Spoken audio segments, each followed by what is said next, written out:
Welcome to our channel. Today we have something truly chilling for you. We're diving deep into the shadows, exploring the darkest corners of reality, to bring you 3 disturbing, true, scary stories.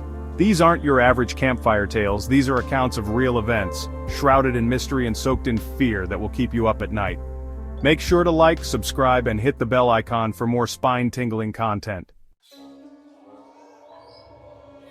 Imagine, if you will, the rural South in the early 1800s.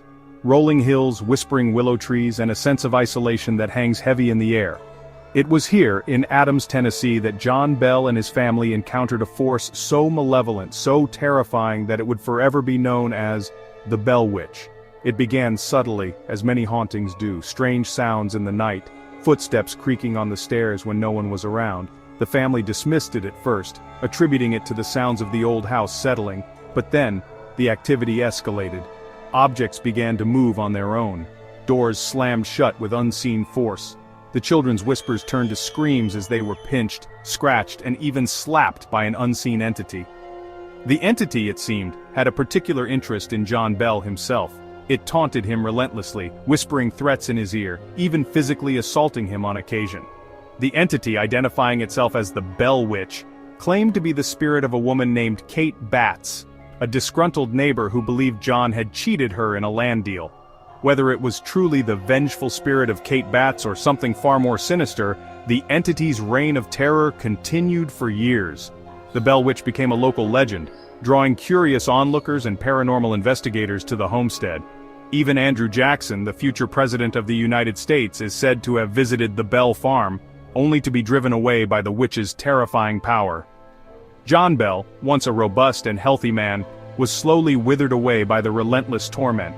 He grew weak, his voice reduced to a raspy whisper.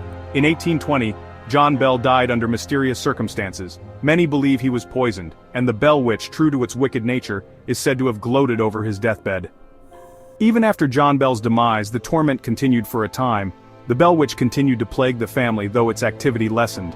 Eventually the entity seemed to vanish, as quickly and mysteriously as it had arrived. The legend of the Bell Witch continues to this day, a chilling reminder that some mysteries are better left unsolved. The Bell Farm, now a historical site, is said to still be haunted by the malevolent spirit. Visitors have reported strange noises, cold spots, and the overwhelming feeling of being watched. Is the Bell Witch still lurking in the shadows, waiting to torment unsuspecting souls?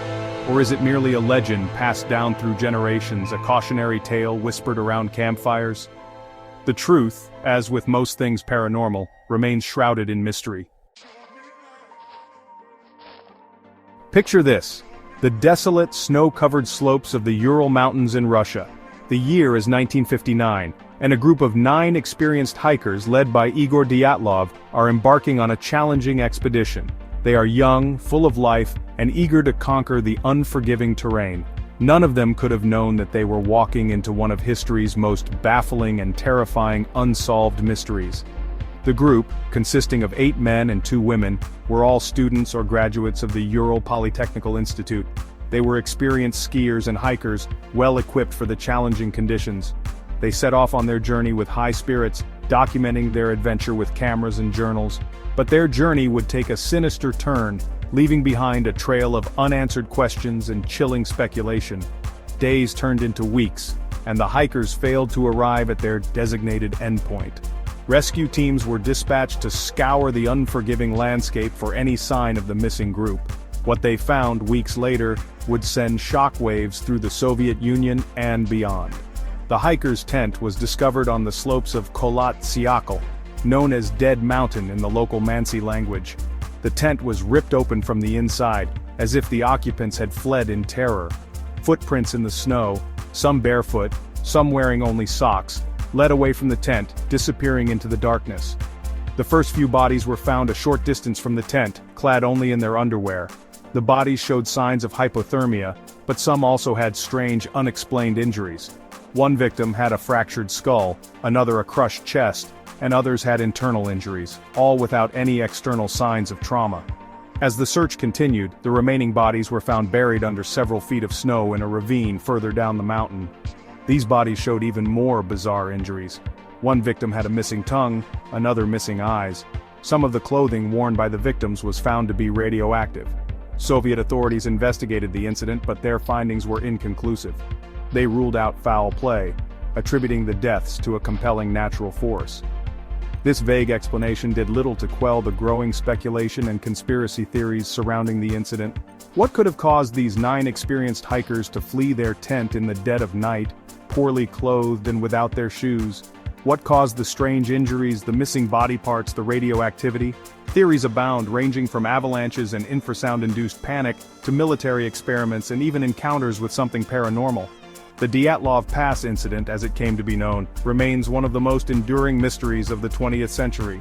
The lack of a definitive explanation, coupled with the strange circumstances and gruesome details, continues to fuel speculation and inspire countless books, documentaries, and even horror films.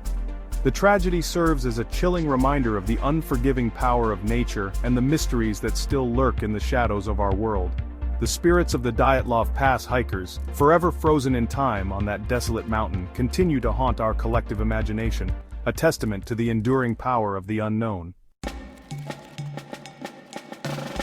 Chapter 3. The Hinterkaifeck Farmstead Murders. Step back in time with me, to 1922, to the quiet Bavarian countryside of Germany. Imagine a small, isolated farmstead known as Hinterkaifeck, home to the Gruber family, Andreas, his wife Kazilia, their widowed daughter Victoria Gabriel, and her 2 young children, Kazilia and Joseph, along with the family's maid, Maria Baumgartner. This seemingly ordinary farmstead would become the setting for one of the most gruesome and perplexing unsolved murders in history. The story begins with a series of unsettling events. Andreas Gruber, the family patriarch, began noticing strange footprints in the snow leading to the farm, but none leading away. He heard footsteps in the attic and found an unfamiliar newspaper on the property. He even mentioned to neighbors about seeing a strange, unfamiliar face peering at him from the woods. These eerie occurrences, though unsettling, did little to prepare the family for the horror that was to come.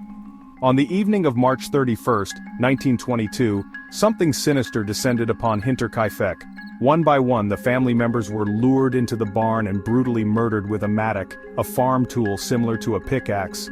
Andreas and Kazilia Gruber, their daughter Victoria, and their granddaughter Kazilia were all found dead in the barn. The bodies of young Joseph and the maid Maria were discovered inside the house.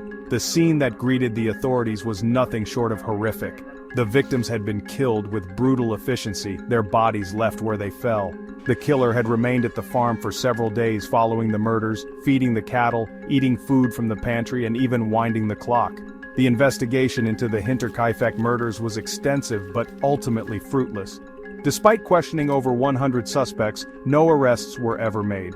The motive for the killings remains a mystery, as nothing was stolen from the farm, and there was no evidence of robbery or sexual assault. Theories surrounding the case are as numerous as they are unsettling. Some believe the murders were the result of a family feud, while others point to a possible connection to Victoria's deceased husband, who was rumored to have been killed in World War I. Some even speculate that the killer may have been driven by madness or a desire to inflict pain. The Hinterkaifeck murders sent shockwaves through Germany and beyond, becoming a chilling reminder of the darkness that can lurk in the shadows of even the most idyllic settings. The farmhouse, once a place of peace and tranquility, became a symbol of horror and the unknown. The case remains unsolved to this day, a chilling testament to the enduring power of mystery and the dark side of human nature. The victims of Hinterkaifeck, forever frozen in time, serve as a haunting reminder that some questions may never have answers, and some horrors may never be fully explained. Thanks for watching. If you enjoyed these stories, don't forget to give us a thumbs up. We hope these tales of terror have sent chills down your spine. Share your thoughts in the comments below and let us know if you have any true scary stories of your own. Until next time, stay safe and stay spooky.